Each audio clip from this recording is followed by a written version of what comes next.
Good morning, students. Welcome to LMS, Learning Management System platform. In the previous session, we had a discussion on bonus shares, a detailed view into the concept of bonus shares we had in the previous class, the meaning of bonus shares, the circumstances or situations which leads to or warrants the issue of bonus shares, their advantages to the company and to the investors, and advantages of bonus shares to the company and to the disadvantages of bonus shares to the company and to the shareholders, and objectives behind issue of bonus shares, and the prerequisites or conditions to issue we discussed in the previous class. In this class, we'll discuss about dividend theories. Dividend theories, adrally, I am taking up Modigliani and Miller's model, MM model, which is popularly known as MM model, Modigliani and Miller's model. Here onwards, I used to call this model as MM model. MM. ಓಕೆನಾ MM model ಅಂತ ಕರಿತೀನಿ. ಇಲ್ಲಿಂದಾಚೆಗೆ ಮೊಡಿಗ್ಲಿಯಾನಿ ಮತ್ತು Miller ಇವರಿಬ್ರು ಸೇರ್ಕೊಂಡು ಡಿವಿಡೆಂಡ್ಸ್ಗಳ ಬಗ್ಗೆ ಅವರದೇ ಆದಂಥ ಒಂದು ಹೈಪೋಥಿಸಿಸ್ ಅನ್ನ ಥಿಯರಿಯನ್ನ ಡೆವಲಪ್ ಮಾಡಿದ್ದಾರೆ. ಆ ಥಿಯರಿ ಏನ್ ಹೇಳುತ್ತೆ, ಅದರ ಅಸಂಪ್ಷನ್ಸ್ಗಳೇನೇನು, ಓಕೆನಾ. MM ಮಾಡೆಲ್ ಪ್ರಕಾರ ಕಂಪನಿಯ ವ್ಯಾಲ್ಯೂ ಅಥವಾ ಶೇರ್ಸ್ನ ವ್ಯಾಲ್ಯೂ ಹೇಗಿರುತ್ತೆ, ಡಿವಿಡೆಂಡ್ಸ್ ಕೊಟ್ರೆ ಅಥವಾ ಕೊಡದಿದ್ರೆ ಕಂಪನಿಯ ವ್ಯಾಲ್ಯೂ ಏನಾದ್ರು ಚೇಂಜ್ ಆಗುತ್ತಾ, ಅದಷ್ಟನ್ನು ಕೂಡ ಈ ಒಂದು ಸೆಷನ್ ಅಲ್ಲಿ ತಿಳ್ಕೊಳ್ಳೋಣ. Okay, MM's model. This theory is also called as dividend irrelevance theorem. Okay, irrelevance ಅಂದ್ರೆ there is no relevancy, there is no relationship. Dividends are irrelevant ಅಂತ. Paying dividend is irrelevant. Paying dividend has no effect on the value of firm, has no effect on the value of shares ಅಂತ ಮೊಡಿಗ್ಲಿಯಾನಿ ಮತ್ತೆ Miller's ಹೇಳ್ತಾರೆ. According to M&M ಅಂದ್ರೆ Modigliani and Miller model, dividend policy does not affect the value of a firm and is therefore of no consequence. ಇವರ argument ಏನಪ್ಪಾ ಅಂತಂದ್ರೆ, ಕಂಪನಿಯ dividend policy ಏನಾದರೂ ಆಗಿರಲಿ, ಆ ಕಂಪನಿಯ ಡಿವಿಡೆಂಡ್ ಪಾಲಿಸಿಗೂ ಕಂಪನಿಯ ವ್ಯಾಲ್ಯೂಗೂ ಯಾವುದೇ ರೀತಿಯ ಸಂಬಂಧ ಇಲ್ಲ ಅನ್ನೋದು ಇವರ ಆರ್ಗ್ಯುಮೆಂಟ್. ಅದಕ್ಕೆ ಈ ಒಂದು ಥಿಯರಿಯನ್ನು ನಾವು ಡಿವಿಡೆಂಡ್ ಇರ್ರಿಲೆವೆನ್ಸ್ ಥಿಯರಿ ಅಂತ ಹೇಳಿ ಕರಿತೀವಿ. ಸೊ ಹಾಗಾದ್ರೆ ಯಾವುದಕ್ಕೆ ಸಂಬಂಧ ಇದೆ, ಕಂಪನಿಯ ವ್ಯಾಲ್ಯೂ ಹೇಗೆ ಡಿಸೈಡ್ ಆಗುತ್ತಪ್ಪ ಅಂತಂದ್ರೆ, ಇವ್ರ ಪ್ರಕಾರ it is the earning potentiality and investment policy of the firm rather than its pattern of distribution of earnings that affects value of the firm. ನೀವು ಯಾವ ಪ್ಯಾಟರ್ನ್ ಅಲ್ಲಿ ಅರ್ನಿಂಗ್ಸ್ ಅನ್ನ ಡಿಸ್ಟ್ರಿಬ್ಯೂಟ್ ಮಾಡ್ತೀರಾ ಅನ್ನೋದು ಇಂಪಾರ್ಟೆಂಟ್ ಅಲ್ಲ, ಕಂಪನಿಯ ಅರ್ನಿಂಗ್ ಪೊಟೆನ್ಶಿಯಾಲಿಟಿ ಮತ್ತೆ investment policy, ಈ ಎರಡೂ ಆಸ್ಪೆಕ್ಟ್ಗಳು ಕಂಪನಿಯ ವ್ಯಾಲ್ಯೂ ಅನ್ನ ಡಿಸೈಡ್ ಮಾಡುತ್ತೆ, ಅಫೆಕ್ಟ್ ಮಾಡುತ್ತೆ ಅಂತ ಹೇಳಿ MM ಹೇಳ್ತಾರೆ. ಸೊ ಬೇಸಿಕ್ ಅಸಂಪ್ಷನ್ಸ್ ಏನು MM ಥಿಯರಿ ನೋಡ್ಕೊಂಬೇಡ. The first assumption of MM theory is there are perfect capital markets. ಓಕೆನಾ, ಮೊದಲನೇ ಅಸಂಪ್ಷನ್ ಏನಪ್ಪಾ ಅಂತಂದ್ರೆ MM ಥಿಯರಿದು there are perfect capital markets, perfect capital market existence ಇರುತ್ತೆ. And the second basic assumption of Modigliani and Miller theory is investors behave rationally, they think objectively. ಓಕೆನಾ, objective ಆಗಿ think ಮಾಡಿ ತುಂಬಾನೇ ರ್ಯಾಷನಲ್ ಡಿಸಿಷನ್ಸ್ ಗಳನ್ನ ತಗೋತಾರೆ.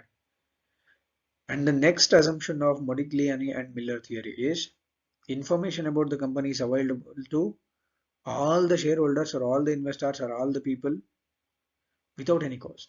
The information is freely available ಅಂತ. Information ತುಂಬಾನೇ free ಆಗಿ ಎಲ್ರಿಗೂ ಸಿಗ್ತಿದೆ ಕಂಪನಿ ಬಗ್ಗೆ. ಇದು one more assumption. And the next assumption about ಅಥವಾ assumption of MM theory is there are no flotation and transaction cost. The shares of a company can be bought and sold without any transaction cost. Freely transferable ಅಂತ, ಯಾವುದೇ ರೀತಿ buying ಮತ್ತೆ selling ಕಾಸ್ಟ್ಗಳು ಇರಲ್ಲ. There won't be any broking charges, there won't be any flotation charges ಅಂತ. Okay, these are the four assumptions of Modigliani and Miller and assumptions ಇನ್ನೂ ಇದೆ. Fifth assumption ಏನಪ್ಪಾ ಅಂದ್ರೆ no investor is large enough to affect the market price of shares lonely. ಅಥವಾ ಒಬ್ಬನೇ ಒಬ್ಬ investor ಯಾರು ಕೂಡ ಅಥವಾ ಇನ್ವೆಸ್ಟರ್ಸ್ ಯಾರು ಕೂಡ ಕಂಪನಿಯ ಮಾರ್ಕೆಟ್ ಪ್ರೈಸ್ ಆಫ್ ಶೇರ್ಸ್ ಅನ್ನ ಅಫೆಕ್ಟ್ ಮಾಡುವಷ್ಟು, ಇನ್ಫ್ಲೂಯೆನ್ಸ್ ಮಾಡುವಷ್ಟು ದೊಡ್ಡದಾಗಿ ಇಲ್ಲ, ಅಷ್ಟೊಂದು ಕಂಟ್ರೋಲಿಂಗ್ ಇಲ್ಲ ಅಂತ ಅರ್ಥ. ಅಂದ್ರೆ ಇನ್ವೆಸ್ಟರ್ಸ್ಗೆ ಮಾರ್ಕೆಟ್ ಪ್ರೈಸ್ ಆಫ್ ಶೇರ್ಸ್ ಅನ್ನ ಇನ್ಫ್ಲೂಯೆನ್ಸ್ ಮಾಡುವಷ್ಟು ಲಾರ್ಜ್ ಆಗಿಲ್ಲ, ಅಷ್ಟು ದೊಡ್ಡ ಹೋಲ್ಡಿಂಗು ಇಲ್ಲ. Next, there are either no taxes, ಅಂದ್ರೆ tax there is absence of taxes ಅಂತ, or else if there is a tax ಅಂದ್ರೆ, ಇನ್ ಕೇಸ್ ಟ್ಯಾಕ್ಸ್ ಇದೆ ಅಂತಂದ್ರೆ, there are no differences in the tax rate applicable to dividends and capital gains. ಟ್ಯಾಕ್ಸೇ ಇಲ್ಲ, ಅಕಸ್ಮಾತ್ tax ಇದೆ ಅಂತಂದ್ರೆ ಡಿವಿಡೆಂಡ್ಸ್ಗೆ ಮತ್ತೆ ಕ್ಯಾಪಿಟಲ್ ಗೇನ್ಸ್ಗೆ ಏನು ಟ್ಯಾಕ್ಸ್ ಟ್ರೀಟ್ಮೆಂಟ್ ಇರಬೇಕು ಅವೆರಡೂ ಕೂಡ ಸಿಮಿಲರ್ ಆಗಿದೆ. ದೇರ್ ಇಸ್ ನೋ ಡಿಫ್ರೆನ್ಸಿಯೇಷನ್ ಅಂತ. ಎರಡರ ಮೇಲೂ ಟ್ಯಾಕ್ಸ್ ಏನ್ ಬರುತ್ತೋ ಅದು ಸೇಮ್ ಇರುತ್ತೆ. ಓಕೆನಾ. Next, the firm has a rigid investment policy. ಕಂಪನಿಯ ಇನ್ವೆಸ್ಟ್ಮೆಂಟ್ ಪಾಲಿಸಿ ತುಂಬಾ ರಿಜಿಡ್ ಆಗಿದೆ, which is not subject to change, constant, ತುಂಬಾನೇ ಕಾನ್ಸ್ಟೆಂಟ್ ಆಗಿದೆ. And the last assumption of this MM model is there is no risk or uncertainty in regard to the future of the firm. ಕೊನೆಯ assumption ಏನಪ್ಪಾ ಅಂದ್ರೆ ಕಂಪನಿಯ existence ಬಗ್ಗೆ, future ನ ಬಗ್ಗೆ ಯಾವುದೇ ರೀತಿಯ ಅನ್ಸರ್ಟೈನಿಟಿ ಇಲ್ಲ. ಓಕೆನಾ, ರಿಸ್ಕ್ ಇಲ್ಲ. Later on Modigliani and Miller drop this assumption. ಈ ಒಂದು ಅಸಂಪ್ಷನ್ ಅನ್ನ ಸುಮಾರು ದಿನಗಳಾದ್ಮೇಲೆ ಬಿಟ್ಬಿಟ್ಟಿದ್ದಾರೆ. ಓಕೆನಾ, ಇದಿಷ್ಟು MM ಮಾಡೆಲ್ ನ ಅಸಂಪ್ಷನ್ಸ್ಗಳು. ಓಕೆ, ಈ ಅಸಂಪ್ಷನ್ಸ್ ಗಳನ್ನ ಇಟ್ಕೊಂಡ್ಮೇಲೆ ಅವ್ರು ಏನೋ ಹೇಳ್ತಾರೆ ಅಂತ ಅರ್ಥ, ರೈಟ್? ಓಕೆ, ಏನ್ ಹೇಳ್ತಾರಪ್ಪ ಅಂತಂದ್ರೆ ಅವರು ಫರ್ಮ್ ನ ವ್ಯಾಲ್ಯೂಯೇಷನ್ ಅಥವಾ ಶೇರ್ಸ್ ನ ವ್ಯಾಲ್ಯೂಗಳನ್ನ ಹೇಗೆ ಕ್ಯಾಲ್ಕುಲೇಟ್ ಮಾಡೋದು ಅಂತಂದ್ರೆ PO is equal to D1 plus P1 divided by 1 plus KE, where PO is equal to existing market price of a share, D1 is equal to dividend to be received at the end of the period, P1 is equal to market price per share at the end of the period, and KE is the cost of equity capital or rate of capitalization. ಈ formula ಏನಕ್ಕೆ use ಮಾಡ್ತೀವಿ ಅಂತಂದ್ರೆ share ನ price ಅನ್ನ, market price ಅನ್ನ, share ನ price ಅನ್ನ ನಾವು ಕ್ಯಾಲ್ಕುಲೇಟ್ ಮಾಡ್ಲಿಕ್ಕೆ ಒಂದು ಫಾರ್ಮುಲಾನ ಯೂಸ್ ಮಾಡ್ಕೊಬೇಕು. This is given by MM. The MM hypothesis can be explained in another form also. ಬೇರೆ ರೀತಿಯಲ್ಲಿ ಎಕ್ಸ್ಪ್ರೆಸ್ ಮಾಡಬಹುದು. Presume that the investment required by the firm on account of payment of dividend is financed out of new issue of equity shares. ಒಂದು presumption ಅನ್ನ ಮಾಡ್ಕೋಬೇಕಾಗುತ್ತೆ. ಏನಪ್ಪಾ ಅಂತಂದ್ರೆ dividend pay ಮಾಡ್ಲಿಕ್ಕೆ ಬೇಕಾಗಿರುವಂತದನ್ನ ಹೊಸ ಈಕ್ವಿಟಿ ಏನ್ ಅಮೌಂಟ್ ಬೇಕು ಇನ್ವೆಸ್ಟ್ಮೆಂಟ್, ಅದಕ್ಕೆ ಕಂಪನಿ ಏನ್ ಮಾಡ್ತಾರೆ, new issue of equity shares ಗಳನ್ನ ಮಾಡಿ ಅಮೌಂಟ್ ಅನ್ನ ರೇಸ್ ಮಾಡ್ಕೊಂತಾರೆ ಅಂತ ಒಂದು ಪ್ರಿ ಅಸಂಪ್ಷನ್ ಅನ್ನು ಮಾಡಿಕೊಂಡು, in such a case number of shares to be issued, ಹೊಸದಾಗಿ ಎಷ್ಟು ಶೇರ್ಸ್ ಗಳನ್ನ ಇಶ್ಯೂ ಮಾಡಬೇಕು ಅನ್ನೋದನ್ನ ನಾವು ಈ ಫಾಲೋಯಿಂಗ್ ಫಾರ್ಮುಲಾನ ಯೂಸ್ ಮಾಡಿಕೊಂಡು ಕ್ಯಾಲ್ಕುಲೇಟ್ ಮಾಡಬೇಕಾಗುತ್ತೆ. M is equal to I into E minus ND1 divided by P1. Okay, further the value of firm can be ascertained with the following formula. ಕಂಪನಿಯ ವ್ಯಾಲ್ಯೂ ಅನ್ನು ಹೇಗೆ ಕ್ಯಾಲ್ಕುಲೇಟ್ ಮಾಡ್ತೀವಪ್ಪ ಅಂತಂದ್ರೆ ಈ ಫಾರ್ಮುಲಾನ ಯೂಸ್ ಮಾಡ್ಕೊಂಡು ಕ್ಯಾಲ್ಕುಲೇಟ್ ಮಾಡ್ತೀವಿ. NPO is equal to ಅಂದ್ರೆ value of the firm is equal to N plus M. N ಅಂತಂದ್ರೆ number of shares outstanding at the beginning of the period plus M is equal to number of shares to be issued into P1, in the sense market price per share at the end of the period, minus I, investment required, minus E ಅಂತಂದ್ರೆ total earnings of the firm during the period, divided by 1 plus KE. KE ಅಂದ್ರೆ cost of equity capital or rate of capitalization. Okay, ಈ ಫಾರ್ಮುಲಾನ ಕೊಟ್ಟಿದ್ದಾರೆ. ಏನು, ಮೊಡಿಗ್ಲಿಯಾನಿ ಮತ್ತೆ Miller ಕಂಪನಿಯ valuation ಮಾಡಲಿಕ್ಕೆ ಅಥವಾ shares ನ ವ್ಯಾಲ್ಯೂಯೇಷನ್ ಮಾಡಲಿಕ್ಕೆ they have given this formula to find out the value of a firm. ಈ ಒಂದು ಫಾರ್ಮುಲಾ ಕೊಟ್ಟು they argues that dividend policy decisions will not influence the company's worth or value ಅಂತ ಹೇಳ್ತಾರೆ. ಯಾಕಪ್ಪ ಅಂತಂದ್ರೆ ಯಾವ್ದಾದ್ರು ಕಂಪನಿಯವರು if the company having investment opportunities, ಅಂದ್ರೆ growth company, investment and opportunity ಇರುವಂತ ಕಂಪನಿ ತನ್ನ ಹತ್ರ ಇರೋ ಎಲ್ಲಾ ಅರ್ನಿಂಗ್ಸ್ ಗಳನ್ನು ಶೇರ್ ಹೋಲ್ಡರ್ಸ್ಗೆ ಕೊಟ್ಬಿಟ್ರೆ ಅವ್ರ ಹತ್ರ ದುಡ್ಡು ಇಲ್ದಂಗೆ ಆಗುತ್ತೆ, ಖಾಲಿ ಆಗ್ಬಿಡುತ್ತೆ. ಹೌದಾ?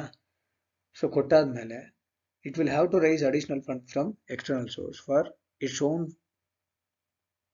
growth and development projects. ನಿಜ ತಾನೆ? ಅದ್ರ ಹತ್ರ ಇರುವಂತ ಎಲ್ಲ ರಿಟರ್ನ್ ಅರ್ನಿಂಗ್ಸ್ಗಳನ್ನು ಡಿವಿಡೆಂಡ್ ಆಗಿ ಕೊಟ್ಬಿಟ್ರೆ ಕಂಪ್ನಿಗೆ ಮುಂದೆ ಏನಾದ್ರು ದುಡ್ಡು ಬೇಕಪ್ಪ, ಏನು ಎಕ್ಸ್ಪ್ಯಾನ್ಷನ್ಗೋ, ಡೈವರ್ಸಿಫಿಕೇಶನ್ಗೋ ಅಥವಾ ಅಡ್ವಾನ್ಸ್ಮೆಂಟ್ಗೋ ದುಡ್ಡು ಬೇಕು, ಅವಾಗ ಏನು ಮಾಡಬೇಕಾಗುತ್ತೆ? ಅಡಿಷನಲ್ ಫಂಡನ್ನು ರೈಸ್ ಮಾಡಬೇಕಾಗುತ್ತೆ. ಫಾರ್ ವಿಚ್ ಕಂಪನಿ ಏನು ಮಾಡಬೇಕು? ಹೊಸ ಶೇರ್ಸ್ಗಳನ್ನ ಇಶ್ಯೂ ಮಾಡಬೇಕು, ಇಲ್ಲ ಅಂತಂದರೆ ಡಿಬೆಂಚರ್ಸ್ಗಳನ್ನ ಇಶ್ಯೂ ಮಾಡಬೇಕು. ಶೇರ್ಸ್ಗಳನ್ನ ಇಶ್ಯೂ ಮಾಡಿದ್ರೆ ಏನಾಗುತ್ತೆ? There will be a decline in dividend, amount of dividend to the share holders. ಓಕೆನಾ? Which result in reduction in the market price of share. In case ಡಿಬೆಂಚರ್ಸ್ಗಳನ್ನ ಇಶ್ಯೂ ಮಾಡಿದ್ರೆ there will be a interest charge ಹೊಸದಾಗಿ create ಆಗುತ್ತೆ. Interest charge create ಆದರೆ again profit ಕಡಿಮೆ ಆಗುತ್ತೆ. Profit ಕಡಿಮೆ ಆದರೆ ಮತ್ತೆ ಮಾರ್ಕೆಟ್ ವ್ಯಾಲ್ಯೂ ಆಫ್ ಶೇರ್ಸು, ಅಂದರೆ ಡಿವಿಡೆಂಡ್ ಟು ಬಿ ಪೇಯ್ಡ್ ಕಡಿಮೆ ಆಗುತ್ತೆ. ಡಿವಿಡೆಂಡ್ ಕಡಿಮೆ ಆಯ್ತು ಅಂದರೆ again market value of shares ಕಡಿಮೆ ಆಗುತ್ತೆ. ಓಕೆನಾ? ಸೊ ಏನು ಇವಾಗ ಡಿವಿಡೆಂಡ್ ಕೊಡೋದ್ರಿಂದ ಅಡ್ವಾಂಟೇಜ್ ಸಿಕ್ತು ಅಂತ ಶೇರ್ ಹೋಲ್ಡರ್ಸ್ ಅನ್ಕೊಂತಾರೋ, ಲಾಂಗ್ ರನ್ ಅಲ್ಲಿ ಆ ಎಲ್ಲ ಅಡ್ವಾಂಟೇಜಸ್ಗಳು ಕೂಡ ಏನಾಗುತ್ತೆ? ಆಫ್ಸೆಟ್ ಆಗುತ್ತೆ. ಆದ್ರಿಂದ ಡಿವಿಡೆಂಡ್ ಕೊಡ್ಲಿ ಬಿಡ್ಲಿ, ಡಿವಿಡೆಂಡ್ ಎಷ್ಟು ಕೊಡ್ತಾರೆ, ಅಥವಾ ಜಾಸ್ತಿ ಕೊಟ್ರ ಕಡಿಮೆ ಕೊಟ್ರ, what ever may be the dividend decision, it will not effect the value of firm ಅಂತ ಮೊಡಿಗ್ಲಿಯಾನಿ ಅಂಡ್ ಮಿಲ್ಲರ್ ಆರ್ಗ್ಯೂ ಮಾಡ್ತಾರೆ. ಓಕೆನಾ? ಅದನ್ನ ಪ್ರಾಕ್ಟಿಕಲಿ ಅವರು ಪ್ರೂವ್ ಮಾಡ್ತಾರೆ ಕೂಡ. ಅದು ಹೇಗೆ ಅಂತ ನಾವು ಇದೇ ಸೆಷನ್ ಅಲ್ಲಿ ಒಂದು ಪ್ರಾಕ್ಟಿಕಲ್ ಎಕ್ಸಾಂಪಲ್ ಅನ್ನು ತಗೊಂಡು ನೋಡೋಣ. ಓಕೆನಾ? ಅದಕ್ಕಿಂತ ಮೊದಲು ದೇರ್ ಆರ್ ಸಮ್ ಕ್ರಿಟಿಸಿಸಮ್ಸ್. ಈ ಒಂದು ಅವ್ರ ಅಸಂಪ್ಷನ್ ಏನಿದೆ, ಮೊಡಿಗ್ಲಿಯಾನಿ ಮತ್ತೆ ಮಿಲ್ಲರ್ ಅವರ ಅಸಂಪ್ಷನ್, ಈ ಮಾಡೆಲ್, ಇದ್ರ ಬಗ್ಗೆ ಕೆಲವೊಂದು ಕ್ರಿಟಿಸಿಸಮ್ಗಳಿದಾವೆ. ಅದೇನಂತ ತಿಳ್ಕೊಂಡು ಆಮೇಲೆ will move to the practical. Okay, criticisms of M M model. ಏನೇನು ಕ್ರಿಟಿಸಿಸಮ್ ಅಂದ್ರೆ, the perfect capital market does not exist in reality. Perfect capital market ಅನ್ನೋ ಕಾನ್ಸೆಪ್ಟ್ ರಿಯಾಲಿಟಿನಲ್ಲಿ ಎಕ್ಸಿಸ್ಟ್ ಆಗ್ಲಿಕ್ಕೆ ಸಾಧ್ಯನೇ ಇಲ್ಲ. ಸೊ ಇದು unrealistic assumption made by Modigliani and Miller. Modigliani ಮತ್ತೆ Miller ಅವರು ಒಂದು ಅನ್ರಿಯಲಿಸ್ಟಿಕ್ ಆಗಿರುವಂತಹ ಅಸಂಪ್ಷನ್ ಅನ್ನ ಮಾಡ್ಕೊಂಡಿದ್ದಾರೆ. The very first criticism. Second criticism ಏನಪ್ಪಾ ಅಂದ್ರೆ, information about the company is not available to all the share holders. ಅದೇನು ಕಂಪನಿ ಇನ್ಫಾರ್ಮೇಶನ್ ಊರವ್ರಿಗೆಲ್ಲ ಹೋಗ್ಬಿಟ್ಟು ಹೇಳ್ಕೊಂಬರಕ್ಕಾಗಲ್ಲ, ಹೌದಲ್ವಾ? ಸೊ ಕಾನ್ಫಿಡೆನ್ಷಿಯಲ್ ಆಗಿರುತ್ತೆ. ಅವ್ರು ಹೇಳಿದ್ರು it is freely available to the all the share holders ಅಂತ, but information about the company is not available to all the shareholders in reality. Again, this is unrealistic assumption made by Modigliani and Miller. And the next criticism is that the firm have to incur flotation cost while issuing securities. ನೋಡಿ, flotation ಕಾಸ್ಟ್ಗಳು, transaction ಕಾಸ್ಟ್ಗಳು ಇಲ್ದೇನೆ ಯಾವುದೇ ಟ್ರಾನ್ಸಾಕ್ಷನ್ಸ್ಗಳನ್ನು stock exchange ಅಲ್ಲಿ ಮಾಡೋಕ್ಕೆ ಸಾಧ್ಯನೇ ಇಲ್ಲ. ಕಂಪನಿ ಸೆಕ್ಯೂರಿಟೀಸ್ಗಳನ್ನ ಇಶ್ಯೂ ಮಾಡ್ಬೇಕಂದಾಗ ಫ್ಲೋಟೇಷನ್ ಕಾಸ್ಟ್ಗಳನ್ನ ಮಾಡಲೇಬೇಕಾಗುತ್ತೆ, ಇನ್ಕರ್ ಮಾಡಬೇಕಾಗುತ್ತೆ. Even investors also while transferring their securities they have to incur transaction cost. ಓಕೆನಾ? Next criticism of M M model is taxes do exist. Tax ಇರಲೇಬೇಕು, ಇದ್ದೇ ಇರುತ್ತೆ. And there is normally a different treatment of tax on dividends and tax on capital gains. What Modigliani and Miller assume that taxes do not exist. If there is a tax ಅಂತಂದ್ರೆ there will be a similar treatment of tax for dividends and capital gains ಅಂತ they assumed. But in reality taxes do exist. Taxes ಇರುತ್ತೆ and there will be a different treatment for dividends and capital gains. ಇದು ಕೂಡ ಒಂದು unrealistic ಆಗಿರುವಂತಹ, meaningless ಆಗಿರುವಂತಹ assumption. ಓಕೆನಾ? ಇಲ್ಲಿಗೆ assumption criticism part complete ಆಯಿತು.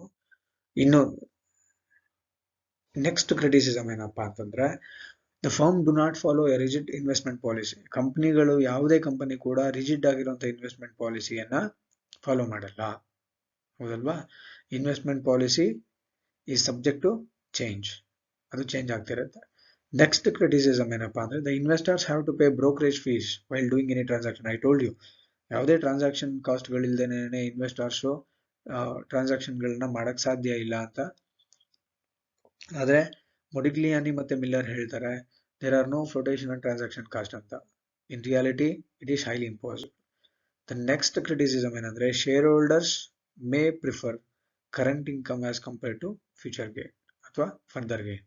ಶೇರ್ ಹೋಲ್ಡರ್ಸು ಯಾವಾಗಲೂ ಕರೆಂಟ್ ಇನ್ಕಮ್ ಅನ್ನ, ಪ್ರೆಸೆಂಟ್ಲಿ ನಮ್ಗೆ ಏನ್ ಸಿಗುತ್ತೆ ಅದನ್ನ ಪ್ರಿಫರ್ ಮಾಡ್ತಾರೆ. ಫ್ಯೂಚರ್ ಏನಾದ್ರು ಬಂದ್ಕೊಡ್ಲಿ ಅದ್ರ ಬಗ್ಗೆ ಅವರು ಅಷ್ಟೊಂದು ತಲೆ ಕೆಡ್ಸ್ಕೊಳಲ್ಲ. ಓಕೆನಾ? ಕ್ಯಾಪಿಟಲ್ ಗೇನ್ಸ್ ಬಗ್ಗೆ ತಲೆ ಕೆಡ್ಸ್ಕೊಳಲ್ಲ. ಪ್ರೆಸೆಂಟ್ಲಿ ನಮ್ಗೆ ಏನ್ ಡಿವಿಡೆಂಡ್ ಸಿಗುತ್ತೆ ಅದ್ರ ಬಗ್ಗೆ ಮಾತ್ರ ಅವರು ಯೋಚನೆ ಮಾಡ್ತಾರೆ. ಓಕೆನಾ? ನಾನು ನಿಮ್ಗೆ ಹೇಳಿದೆ, I told you about the arguments placed by Modigliani and Miller. To prove their argument, ನಾವು ಒಂದು ಎಕ್ಸಾಂಪಲ್ ನ ತಗೊಂಡು ಪ್ರಾಕ್ಟಿಕಲ್ ಎಕ್ಸಾಂಪಲ್ ಅನ್ನ ಅವ್ರು ಏನ್ ಹೇಳ್ತಾರಪ್ಪ ಅಂತಂದ್ರೆ, dividend decision of firm is of irrelevance, okay, it is of no consequence. Dividend decision ಏನೇ ಆಗಿದ್ರು ಕೂಡ ಕಂಪನಿಯ ವ್ಯಾಲ್ಯೂನ ಅದು ಚೇಂಜ್ ಮಾಡಲ್ಲ, ಅಫೆಕ್ಟ್ ಮಾಡಲ್ಲ ಅಂತ ಹೇಳ್ತಾರೆ. ಅದನ್ನ ನಾವೀಗ ಪ್ರಾಕ್ಟಿಕಲಿ ತಿಳ್ಕೊಳ್ಳೋಣ. ABC Limited belongs to a risk class for which the appropriate capitalization rate is 10%. The capitalization rate ಎಷ್ಟಪ್ಪ ಅಂತಂದ್ರೆ 10%. ಕಾಸ್ಟ್ ಆಫ್ ಕ್ಯಾಪಿಟಲ್ ಅಂತ ಕರಿತೀವಿ ಇದನ್ನ. Okay, it currently has outstanding 5,000 shares selling at rupees 100 each. Okay, number of outstanding shares ಎಷ್ಟು 5,000. The value of share ಎಷ್ಟಿದೆ ಈಗ 100 ಇದೆ. The firm is contemplating the declaration of dividend of rupees 6 per share at the end of the current year. Dividend per share at the end of current year is to rupees 6. The company expects to have a net income of rupees 50,000. Company expects to have a net income of rupees 50,000 and has a proposal for making a new investment of rupees 1 lakh. This is what additional investment required. Income ಎಷ್ಟಿದೆ 50,000 ಇದೆ. New investment requirement ಎಷ್ಟಪ್ಪ ಅಂದ್ರೆ 1 lakh. Show that under the hypothesis, the payment of dividend does not affect the value of firm. Okay, we have to prove that. hypothesis ಏನ್ ಹೇಳುತ್ತೋ ಅದನ್ನ ನಾವೀಗ prove ಮಾಡಿ ತೋರಿಸ್ಬೇಕು. ಏನ್ ಹೇಳುತ್ತದು? Dividends does not affect the value of firm. ಅದನ್ನ practically we have to prove it. ಹೇಗೆ ಅಂತ ನಾವೀಗ ನೋಡೋಣ. ಮೊದಲು ನಾವು value of the firm when dividends are paid, dividends ಅನ್ನ ಕೊಟ್ಟಾಗ ಕಂಪನಿಯ ವ್ಯಾಲ್ಯೂ ಅಥವಾ ಫರ್ಮ್ ನ ವ್ಯಾಲ್ಯೂ ಎಷ್ಟಿರುತ್ತೆ ಅಂತ ನಾವು ಕ್ಯಾಲ್ಕುಲೇಟ್ ಮಾಡ್ಕೊಳ್ಳೋಣ. Price of the share at the end of the current financial year, PO is equal to D1 plus P1 divided by 1 plus KE. Share ನ ಪ್ರೈಸ್ ಅನ್ನ ಹೇಗೆ ಕ್ಯಾಲ್ಕುಲೇಟ್ ಮಾಡ್ತೀವಿ, ಈ ಒಂದು ಫಾರ್ಮುಲಾ ಯೂಸ್ ಮಾಡ್ಕೊಂಡು ಕ್ಯಾಲ್ಕುಲೇಟ್ ಮಾಡ್ತೀವಿ ಅಂತ ನಿಮ್ಗೆ ಆವಾಗಲೇ ಹೇಳಿದೆ ನಾನು. ಈ ಫಾರ್ಮುಲಾ ಯೂಸ್ ಮಾಡ್ಕೊಂಡು ನಾವು ಈಗ ಏನ್ ಮಾಡೋಣ, ಶೇರ್ ನ ಬೆಲೆ ಎಷ್ಟು at the end of current financial year ಅಲ್ಲಿ ಶೇರ್ ನ ಪ್ರೈಸ್ ಎಷ್ಟಿರುತ್ತೆ ಅಂತ ತಿಳ್ಕೊಳ್ಳೋಣ. ಓಕೆ, P1 ಅಂತಂದ್ರೆ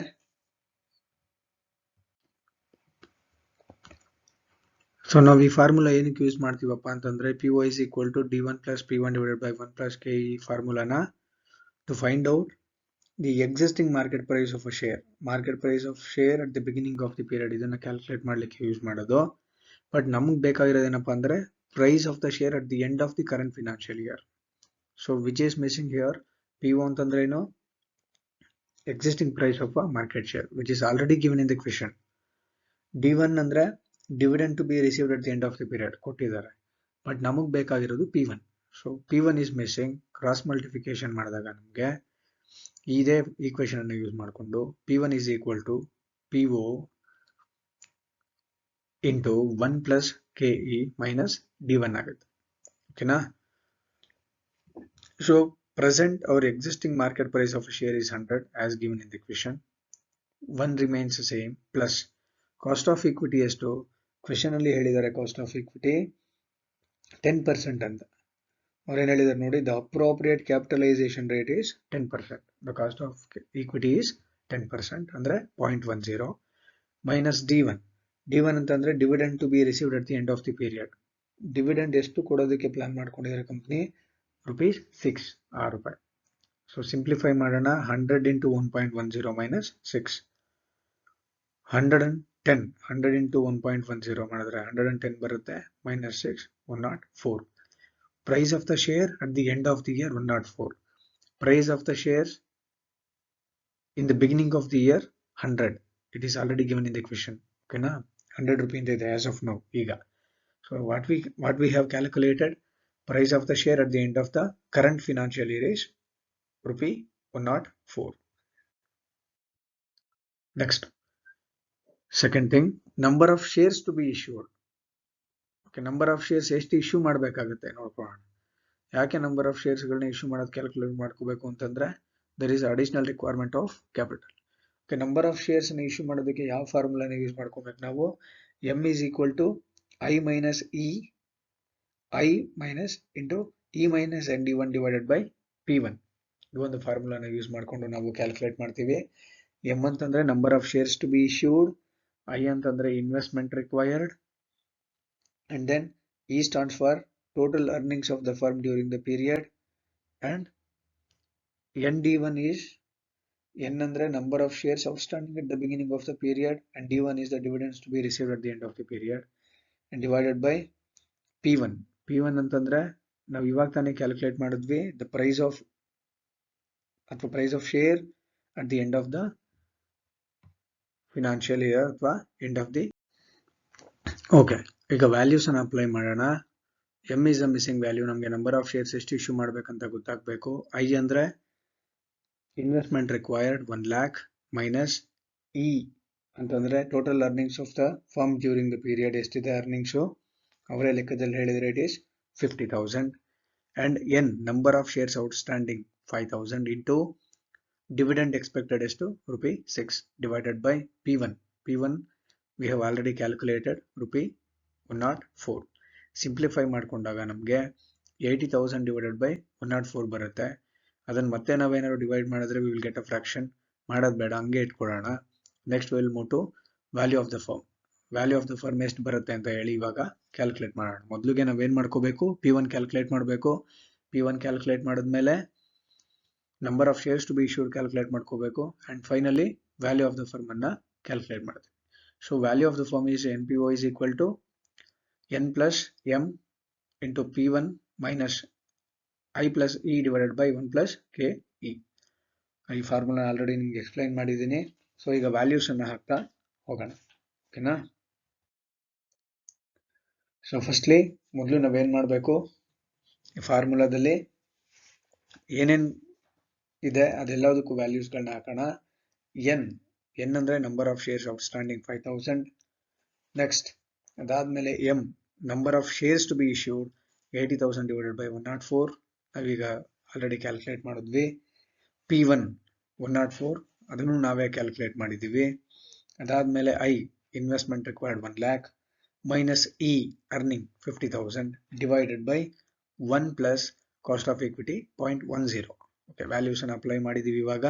ಸೊ ಸಿಂಪ್ಲಿಫೈ ಮಾಡ್ಕೊಳ್ಳೋಣ. ನಾವು ಸಿಂಪ್ಲಿಫೈ ಮಾಡ್ಕೊಂಡ್ರೆ ಎಷ್ಟಾಗತ್ತಪ್ಪ ಅಂತಂದ್ರೆ 80,000 divided by 104 plus 50,000 ಮಾಡಿದಾಗ ನಮಗೆ 5,769.23076 ಬರುತ್ತೆ. Into 104, 1 lakh minus 50,000 which comes around 50,000 divided by 1.10. Next 6 lakhs minus 50,000 divided by 1.10, 5 lakh 50 divided by 1.10. The value of firm is ₹5 lakhs. Value of firm is to 5 lakhs. ಇನ್ನು dividends ಕೊಡ್ತಿದೆ firm, ಇವಾಗ dividend ಕೊಡ್ತಾ ಇದೆ. ₹6 dividend ಕೊಡ್ತಿರೋಂಥ ಟೈಮಲ್ಲಿ ಫರ್ಮ್ನ value ಎಷ್ಟು? ಕಂಪನಿಯ ಬೆಲೆ ಮೌಲ್ಯ 5 ಲಕ್ಷ ಬಂದಿದೆ. This is situation 1. Okay, next ಏನು? ಡಿವಿಡೆಂಡ್ ಕೊಟ್ಟಿಲ್ಲ ಅಂತಂದಾಗ ಕಂಪನಿ ವ್ಯಾಲ್ಯೂ ಎಷ್ಟು ಬರುತ್ತೆ ನೋಡೋಣ. ಎರಡೂ ಸಿಚುವೇಶನ್ ಅಲ್ಲಿ value of the firm same ಇದ್ರೆ ಹೈಪೋಥೆಸಿಸ್ ಸ್ಟ್ಯಾಂಡ್ಸ್ ಟ್ರೂ ಅಂತ. ಓಕೆನಾ? ಎರಡೂ ಸಿಚುವೇಶನ್ ಅಲ್ಲಿ ಬೇರೆ ಬೇರೆ ವ್ಯಾಲ್ಯೂ ಆಫ್ ದ ಫರ್ಮ್ ಬಂದ್ಬಿಟ್ರೆ ಇವರ ಹೈಪೋಥೆಸಿಸ್ ಏನಿದೆ, ಇವರ ಅಸಂಪ್ಷನ್ಸ್ ಗಳೇನಿದೆ, ಇವರ ಥಿಯರಿ ಅಥವಾ ಮಾಡೆಲ್ ಸ್ಟ್ಯಾಂಡ್ಸ್ ಫಾಲ್ಸ್. ಚೆಕ್ ಮಾಡೋಣ ಈಗ, ಓಕೆನಾ? ಓಕೆ, ಸೆಕೆಂಡ್ ಸಿಚುವೇಶನ್ ಏನಪ್ಪಾ ಅಂತಂದ್ರೆ value of the firm when dividends are not paid. ಮೊದಲನೇ ಸಿಚುವೇಶನ್ ಡಿವಿಡೆಂಡ್ಸ್ ಗಳನ್ನ ಕೊಟ್ಟಾಗ ಕಂಪನಿಯ ವ್ಯಾಲ್ಯೂ ಎಷ್ಟು ಅಂತ ನಾವು ಕ್ಯಾಲ್ಕುಲೇಟ್ ಮಾಡಿದ್ವಿ. ಈಗ ಡಿವಿಡೆಂಡ್ಸ್ ಅನ್ನ ಕಂಪನಿ ಕೊಡ್ತಿಲ್ಲ, ಸೊ ಕಂಪನಿ ವ್ಯಾಲ್ಯೂಯೇಷನ್ ಏನು ಅಂತ ಕ್ಯಾಲ್ಕುಲೇಟ್ ಮಾಡೋಣ. ಇನ್ ದ ಸೇಮ್ ಮ್ಯಾನರ್ ಮೊದಲನೇ ಸಿಚುವೇಶನ್ ಹೇಗೆ ಕ್ಯಾಲ್ಕುಲೇಟ್ ಮಾಡೋದು ಅದೇ ತರ ಇಲ್ಲೂ ಕೂಡ ನಾವು p1 ಪ್ರೈಸ್ ಅನ್ನ ಕ್ಯಾಲ್ಕುಲೇಟ್ ಮಾಡಬೇಕಾಗುತ್ತೆ. ಅದಾದ್ಮೇಲೆ number of shares to be issued calculate ಮಾಡಬೇಕಾಗುತ್ತೆ, and finally value of firm ಅನ್ನ ಕ್ಯಾಲ್ಕುಲೇಟ್ ಮಾಡಬೇಕಾಗುತ್ತೆ. ಸೊ p1 ಹೇಗೆ ಕ್ಯಾಲ್ಕುಲೇಟ್ ಮಾಡ್ತೀವಪ್ಪ ಅಂತಂದ್ರೆ ನಮ್ಗೇನು ಶೇರ್ ನ ಫಾರ್ಮುಲಾ, ವ್ಯಾಲ್ಯೂ ಆಫ್ ಶೇರ್ ನ ಕ್ಯಾಲ್ಕುಲೇಟ್ ಮಾಡ್ಲಿಕ್ಕೆ ಫಾರ್ಮುಲಾ ಇತ್ತು, which is PO is equal to D1 plus P1 divided by 1 plus K ಇತ್ತು. ಅದನ್ನ ಮಾಡಿಫೈ ಮಾಡ್ಕೊಂಡಿದೀವಿ ಯಾಕಂದ್ರೆ P1 is the missing value. So ಅದನ್ನ ಮಾಡಿಫೈ ಮಾಡ್ಕೊಂಡ್ಮೇಲೆ ಕ್ರಾಸ್ ಮಲ್ಟಿಪ್ಲಿಕೇಶನ್ ಮಾಡ್ಕೊಂಡು P1 is equal to PO into 1 plus KE minus D1 ಆಗುತ್ತೆ. So price of share in the beginning of the year 100 into 1 plus cost of equity 0.10 minus expected dividend 0. ನೋಡಿ ಮೊದಲು ನಾವು dividend ಕೊಡ್ತಿದ್ವಿ 6 ರೂಪಾಯಿ, ಇವಾಗ dividend ಕೊಡ್ತಿಲ್ಲ. Okay, we are not paying any dividend. So expected dividend ಎಷ್ಟಿದೆ? 0. Simplify ಮಾಡಿದಾಗ ನಮಗೆ 110 ಬರುತ್ತೆ. 100 into 1.10 we will get 110 ರೂಪಾಯಿ. Price of the share at the end of the year ಎಷ್ಟು? 110. ಓಕೆ, ನೆಕ್ಸ್ಟ್ ಇವಾಗ number of shares to be issued calculate ಮಾಡೋಣ. m is equal to I minus E minus ND1 divided by P1. So I ಅಂದ್ರೆ investment required 1 lakh minus E earning of the firm 50,000 minus N ಅಂತಂದ್ರೆ number of shares outstanding 5,000 into D1 ಅಂದ್ರೆ dividend expected 0. Dividend ಏನು ಕೊಡ್ತಿಲ್ಲ, we are not paying any dividends, so the firm is not paying any dividends. So 0 ಆಗುತ್ತೆ. Divided by 110. P1 ಅಂದ್ರೆ 110. ಇವಾಗ ತಾನೇ calculate ಮಾಡ್ಕೊಂಡ್ವಿ. So simplify ಮಾಡಿದಾಗ ನಮಗೆ 50,000 divided by 110 ಬರುತ್ತೆ. So number of shares to be issued ಎಷ್ಟು? 50,000 divided by 110. P1 110. ಓಕೆ, ಈಗ ವ್ಯಾಲ್ಯೂ ಆಫ್ ದ ಫರ್ಮ್ ಅನ್ನ ಕ್ಯಾಲ್ಕುಲೇಟ್ ಮಾಡೋಣ. ಫಾರ್ಮುಲಾ ನಾವು ಹಾಕೊಂಡಿದ್ವಿ. NPO is equal to N plus M into P1 minus I minus E divided by 1 plus cost of equity. Okay, number of shares outstanding 5,000 plus number of shares to be issued 5,000 divided by 110. P1 ಅಂದ್ರೆ value of shares at the end of the period 110 minus investment required 1 lakh minus earnings 50,000 divided by 1 plus cost of equity 10%, 0.10. Simplify ಮಾಡಿದ್ಮೇಲೆ ನಮಗೆ we will get 5,50,000 divided by 1.10. The value of the firm is rupees 5 lakhs. Okay, ಈಗ firm ಯಾವುದೇ dividend ಅನ್ನ pay ಮಾಡ್ತಿಲ್ಲ. ಈ situation ಅಲ್ಲಿ ಕೂಡ ನಮಗೆ ವ್ಯಾಲ್ಯೂ ಆಫ್ ಫರ್ಮ್ ಎಷ್ಟು ಬಂದಿದೆ? 5 lakhs ಬಂದಿದೆ. ಫರ್ಮ್ ಡಿವಿಡೆಂಡ್ ಅನ್ನ ಪೇ ಮಾಡ್ತಿತ್ತು 6 ರೂಪಾಯಿಯನ್ನ ಸಿಚುವೇಶನ್ ಎ ನಲ್ಲಿ, ಅವಾಗಲೂ ಕೂಡ ವ್ಯಾಲ್ಯೂ ಆಫ್ ಫರ್ಮ್ ನಮ್ಗೆ ಎಷ್ಟು ಬಂದಿತ್ತು? 5 lakhs ಬಂದಿತ್ತು. ಈಗ the firm is not paying any amount as a dividend, ಈಗಲೂ ಕೂಡ ವ್ಯಾಲ್ಯೂ ಆಫ್ ಫರ್ಮ್ 5 lakh ಬಂದಿದೆ. So the assumption that Modigliani and Miller ಏನ್ ಮಾಡಿದ್ದಾರೆ that stands true. Value of firm in both the cases is rupees 5 lakh only. Hence, whether the dividends are paid or not, the value of firm remain unaffected. ಓಕೆನಾ? Modigliani and Miller ಇದನ್ನೇ ಹೇಳಿದ್ದು. ಕಂಪನಿಯ value ಅಥವಾ ಅದರ ಮೌಲ್ಯ ಏನಿದೆ ಅದು ಯಾವುದ್ರ ಮೇಲೆ ಅಫೆಕ್ಟ್ ಆಗುತ್ತಪ್ಪ ಅಂತಂದ್ರೆ ಅದರ ಪ್ರಾಫಿಟಬಿಲಿಟಿ, ಅರ್ನಿಂಗ್ ಪೊಟೆನ್ಶಿಯಾಲಿಟಿ ಮತ್ತೆ ಇನ್ವೆಸ್ಟ್ಮೆಂಟ್ ಪಾಲಿಸಿ ಮೇಲೆ ಡಿಪೆಂಡ್ ಆಗಿರುತ್ತೆ ಹೊರತು ಡಿವಿಡೆಂಡ್ ಪಾಲಿಸಿ ಮೇಲೆ ಅಲ್ಲ ಅಂತ ಅವರು ಆರ್ಗ್ಯೂ ಮಾಡಿದ್ದಾರೆ. ಅವರ ಆರ್ಗ್ಯುಮೆಂಟ್ ಹೇಳುತ್ತೆ, ಅವರ ಹೈಪೋಥಿಸಿಸ್ ಹೇಳುತ್ತೆ. ಸೊ ಅದನ್ನು ನಾವೀಗ ಪ್ರಾಕ್ಟಿಕಲ್ ಆಗಿ ಚೆಕ್ ಮಾಡಿ ನೋಡಿದ್ವಿ ಅಲ್ವಾ. ಫಸ್ಟ್ ಸಿಚುವೇಶನ್ ಅಲ್ಲಿ ಕಂಪನಿ ಯಾವುದೇ ರೀತಿಯ ಡಿವಿಡೆಂಡ್ ಅನ್ನು ಇಶ್ಯೂ ಮಾಡ್ತಿರ್ಲಿಲ್ಲ, ಅವಾಗ ಕಂಪನಿಯ ವ್ಯಾಲ್ಯೂ 5 lakhs ಇತ್ತು. ಸೆಕೆಂಡ್ ಸಿಚುವೇಶನ್ ಅಲ್ಲಿ ಫಸ್ಟ್ ಸಿಚುವೇಶನ್ ಅಲ್ಲಿ ಡಿವಿಡೆಂಡ್ ಇಶ್ಯೂ ಮಾಡ್ತಿದ್ರು 6 ರೂಪಾಯಿಯನ್ನ, ಅವಾಗ ನಮಗೆ ಕಂಪನಿ ವ್ಯಾಲ್ಯೂ 5 lakhs ಬಂತು. ಸೆಕೆಂಡ್ ಸಿಚುವೇಶನ್ ನಾವೇನ್ ಕನ್ಸಿಡರ್ ಮಾಡಿದ್ದು ಅಂತಂದ್ರೆ the company is not paying any dividends paid is 0. Dividend pay ಮಾಡ್ತಿಲ್ಲ ಅಂತ ನಾವು ಅಸಂಪ್ಷನ್ ಮಾಡ್ಕೊಂಡ್ವಿ. ಅವಾಗಲೂ ಕೂಡ ವ್ಯಾಲ್ಯೂ ಆಫ್ ಫರ್ಮ್ 5 lakh ಬಂದಿದೆ. So there is no difference in the value of firm in both situations. ಎರಡೂ ಸಿಚುವೇಶನ್ಸ್ ಗಳಲ್ಲೂ ವ್ಯಾಲ್ಯೂ ಆಫ್ ಫರ್ಮು ಸಿಮಿಲರ್ ಇದೆ. ಹಾಗಾಗಿ ಡಿವಿಡೆಂಡ್ ಡಿಸಿಷನ್ಸ್ಗೂ ಕಂಪನಿಯ ವ್ಯಾಲ್ಯೂಗೂ ಅಂದ್ರೆ ವ್ಯಾಲ್ಯೂ ಆಫ್ ದ ಫರ್ಮ್ಗೂ ಯಾವುದೇ ರೀತಿಯ ಸಂಬಂಧ ಇಲ್ಲ. ಇದನ್ನೇ ನಾವು ಮೊಡಿಗ್ಲಿಯಾನಿ ಮತ್ತೆ ಮಿಲ್ಲರ್ ಅವರ ಇರ್ರಿಲೆವೆನ್ಸ್ ಥಿಯರಮ್ ಅಲ್ಲಿ ಕಲ್ತ್ಕೊಂಡಿದ್ದು. ಓಕೆನಾ? ಅವ್ರು ಇದನ್ನೇ ಆರ್ಗ್ಯೂ ಮಾಡಿದ್ದು, ಇದನ್ನೇ ಹೇಳಿದ್ದು, ಅದನ್ನ ನಾವೀಗ ಪ್ರಾಕ್ಟಿಕಲ್ಲಿ ತಿಳ್ಕೊಂಡಿದ್ವಿ. ಓಕೆನಾ? Thank you.